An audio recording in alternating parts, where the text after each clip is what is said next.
బ్రాహ్మణాలు వేదాల తరువాత చెప్పుకోదగ్గ మంత్రగ్రంథాలకు బ్రాహ్మణాలని పేరు. వేదాలు, బ్రాహ్మణాలు రెండూ పవిత్రంగా భావిస్తారు. నిజానికి వేదాలలో భాగమే బ్రాహ్మణాలు. రెండిటిని కలిపి శృతులను పిలుస్తారు. ఈ బ్రాహ్మణాలకు సంబంధించిన తత్వమంతా 4 వాదనలపై ఆధారపడి ఉన్నది. వేదాలు పవిత్రమైనవని, దోషరహితమైనవని, వాటిని ప్రశ్నించరాదన్నది వాటిలో మొదటిది. చనిపోయిన తరువాత ఆత్మ మరో జన్మ ఎత్తకుండా మోక్ష సాయుధ్యం పొందేందుకు యజ్ఞయాగాదులు నిర్వహించి బ్రాహ్మణాలకు ఉదారంగా దానాలివ్వాలని చెప్పడం రెండవది. ఈ బ్రాహ్మణాలు వేదాల్లో ఉన్న ఒక ఆదర్శమైన మతాన్నే కాక ఆదర్శమైన సమాజాన్ని సైతం రూపొందించాయి. ఈ ఆదర్శప్రాయ సామాజిక విధానానికి చాతుర్వర్ణం అని పేరు. వేదాలు దోషరహితమైనవని, వాటిని ప్రశ్నించరాదని చెప్పబడినట్లే ఒక సమాజపు సమూనాగా చాతుర్వర్ణం సైతం దోషరహితమైనదని, ప్రశ్నించరాదని చెప్పబడింది. ఈ సామాజిక వ్యవస్థ నిర్మాణానికి కొన్ని నిబంధనలు రూపొందించబడినవి. ఆ నిబంధనలో బ్రాహ్మణ, క్షత్రియ, వైశ్య, శూద్ర కులాల ఏర్పాటు మొదటిది. ఈ 4 వర్ణాల మధ్య సాంఘిక సమానత్వం ఉండరాదనేది రెండవ నిబంధన. ఈ 4 వర్ణాలలో బ్రాహ్మణులు అన్నిటికంటే పై స్థాయిలో ఉంటారు. క్షత్రియులు వారి కంటే క్రింద స్థాయిలోనూ, తక్కిన వర్ణాల కంటే పై స్థాయిలోనూ ఉంటారు. వైశ్యులు క్షత్రియుల కంటే క్రింది స్థాయిలోనూ, శూద్రుల కంటే పై స్థాయిలోనూ ఉంటారు. పై 3 వర్ణాలకు క్రింది స్థాయిలో శూద్రులుంటారు. ఈ 4 వర్ణాల హక్కులు, సౌకర్యాలు సైతం శ్రేణిపర అసమానత్వ రీతిలోనే ఉంటాయి. బ్రాహ్మణుల హక్కులకు, సౌకర్యాలకు పరిమితంటూ లేదు. అంతా వారి అభిష్టమే. బ్రాహ్మణులకున్నన్ని హక్కులు, సౌకర్యాలు క్షత్రియులు కోరేందుకు వీలు లేదు. అయితే వైశ్యుల కంటే వారికి ఎక్కువగా ఉంటాయి. వైశ్యులకు క్షత్రియుల కంటే తక్కువ ఉంటాయి. అయితే శూద్రులకు ఎలాంటి హక్కులు, సౌకర్యాలు ఉండవు. పై వర్ణాల వారి దయాదాక్షిణ్యాలపై లభించేవి మాత్రమే.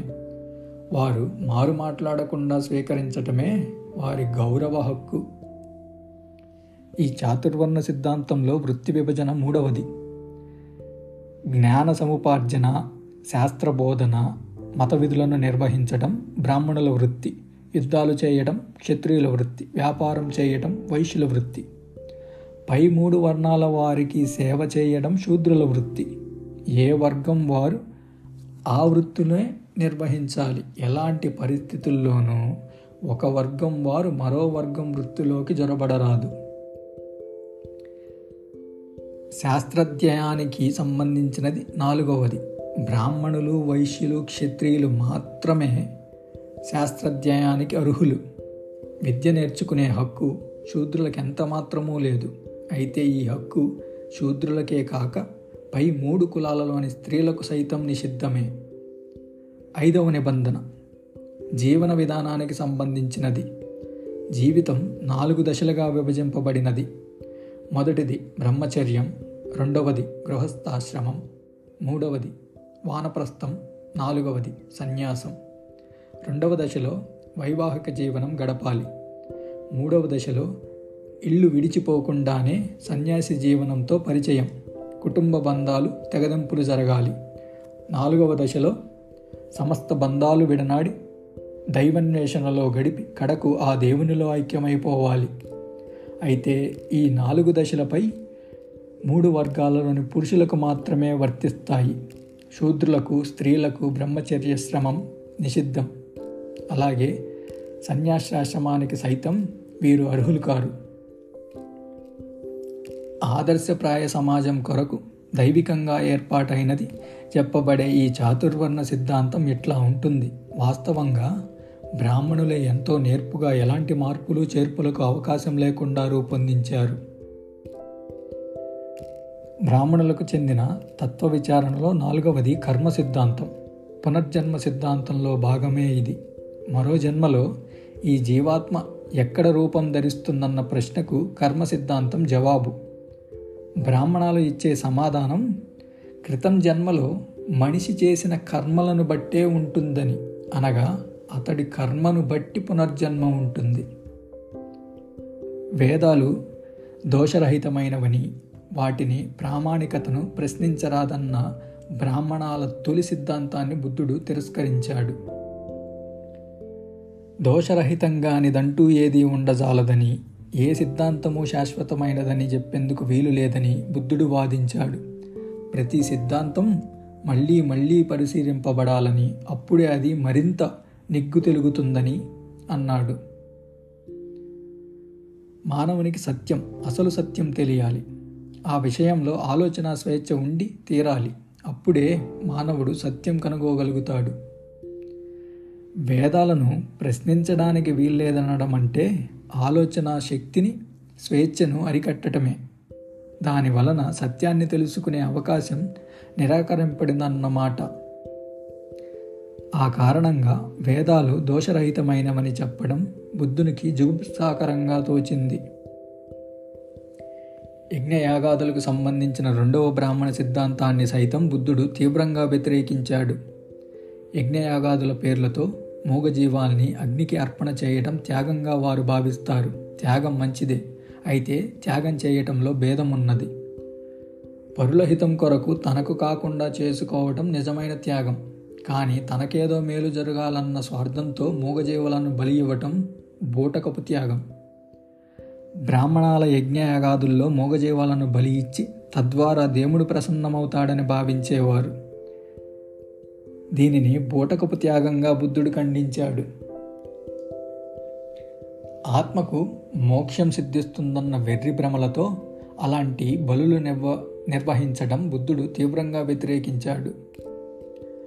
అమాయక జంతువులను బలి ఇవ్వడం ద్వారా మోక్షం సిద్ధించడం వాస్తవమే అయినట్లయితే ఒకడు తన తండ్రినే బలి ఇవ్వడం ద్వారా ఇంకా శీఘ్రంగా మోక్షం పొందవచ్చు కదా. బుద్ధుడు యజ్ఞబలులను రోసినట్లే చాతుర్వర్ణ సిద్ధాంతాన్ని సైతం జుగుప్సాకరంగా భావించాడు. బ్రాహ్మణులు వ్యవస్థీకరించిన చాతుర్వర్ణ విధానం సహజ సిద్ధమైనది కాదని బుద్ధుడు భావించాడు. ఇష్టారాజ్యంగా బలవంతంగా ఈ వర్గీకరణ రూపొందించబడింది. ఎవరో తమ ప్రీతి కొరకు తమకు కావలసినట్లుగా దీనిని రూపొందించారు.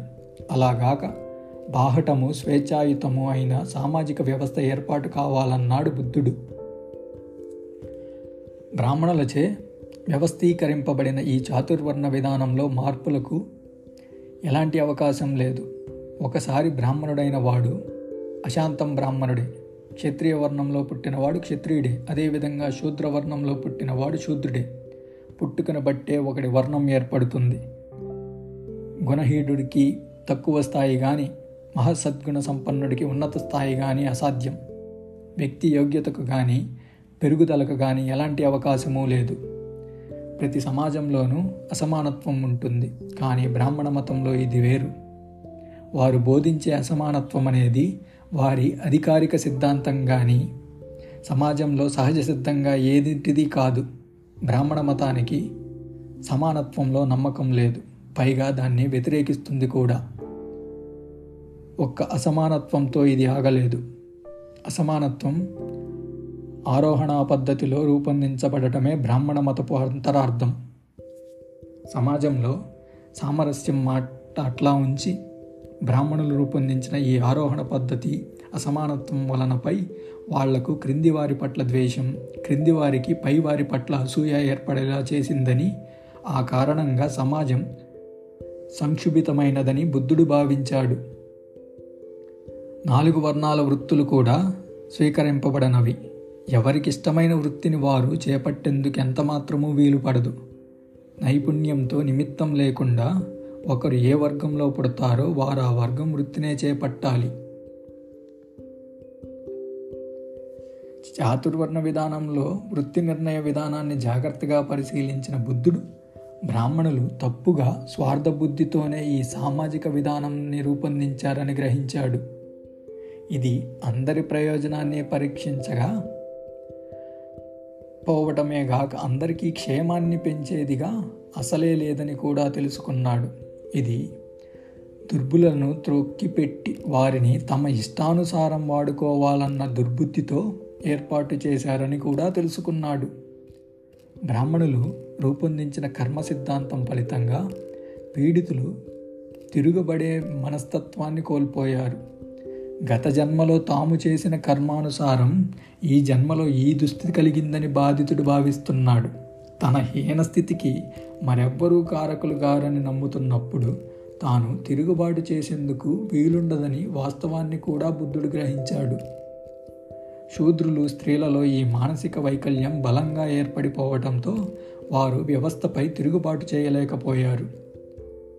జ్ఞాన సముపార్జనకే అవకాశం లేకుండా అజ్ఞానంలోనే వారు నుంచేయడంతో వారి హీన పరిస్థితికి కారకులెవ్వరన్నది వారి ఊహకందని విషయమైంది. జీవితపు విలువలన్నీ వారి నుండి బ్రాహ్మణులే బలవంతాన దోచుకున్నారన్న విషయం వారు గ్రహించలేకపోయారు. వారి నడచివేసిన ఆయుధాన్ని సమర్థిస్తూ బ్రాహ్మణుల పట్ల భక్తి ప్రవర్తులతో మెలసాగారు. మానవుడు స్వేచ్ఛ కోసం పోరాడేందుకు ఆఖరు సాధనం ఆయుధమే. కానీ శూద్రులు ఆయుధాలు ధరించే హక్కు లేకుండా సిద్ధాంతీకరించబడింది. ఈ బ్రాహ్మణ మతం వలన శూద్రులు నిస్సహాయులై స్వార్థబుద్ధితో రూపొందిన కుట్రలో బలిపశువైపోగా క్షత్రియులు బలవంతులుగాను, వైశ్యులు ధనవంతులుగాను రూపొందారు. అయితే ఈ వ్యవస్థను మార్చేందుకు వీలవుతుందా? ఇది స్వయాన దేవుడే ఏర్పాటు చేశాడని భావిస్తున్నంత వరకు దాన్ని మార్చడం సాధ్యపడదు. ఈ సత్యాన్ని గ్రహించిన బుద్ధుడు ఈ బ్రాహ్మణ మతాన్ని తిరస్కరించాడు. ఇది న్యాయబద్ధమైన సామాజిక విధానం కాజాలదని చెప్పాడు.